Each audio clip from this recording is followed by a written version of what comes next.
This is Epifania Galina, and my topic is personality inventory for DSM-5. And I have added a quote written by myself. It is, "You are not your disorder. You are probably affected by it, but you're much more than that." I'm going to divide my video presentation into 4 parts. The first being the development of the inventory history. The second part being the history of personality disorders.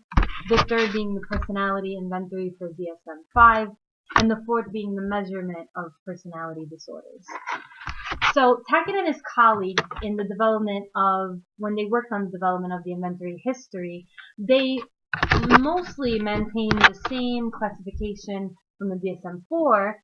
However, they focus more on identity in the DSM-5. We have to know that psychologists do not believe, most of them do not believe in diagnosing personality disorders in childhood. They usually classify them as conduct disorders.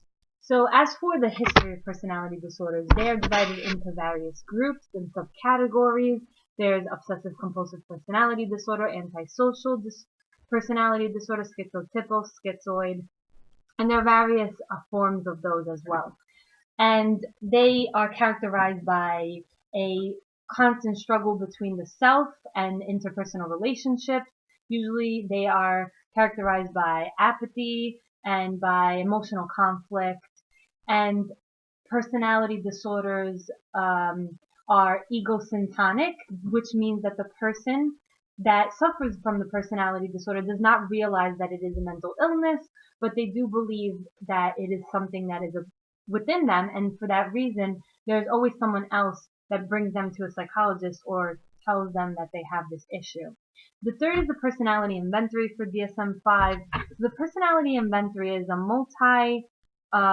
multi-personality test with 220 items, which are then divided into 25 categories, and they are characterized by a variety of questions which focus on the individual. The child usually, which is the ages 5 to 17, usually answers the questions before seeing the therapist, and there are various circumstances in which this can be done, for example, by himself or with parents, depending on how aware they are of it.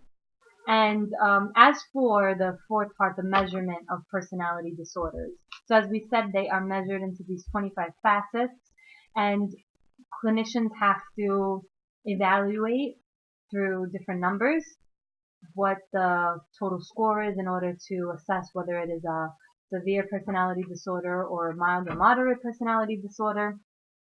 And they measure the personality disorders based on the total average. And so there's various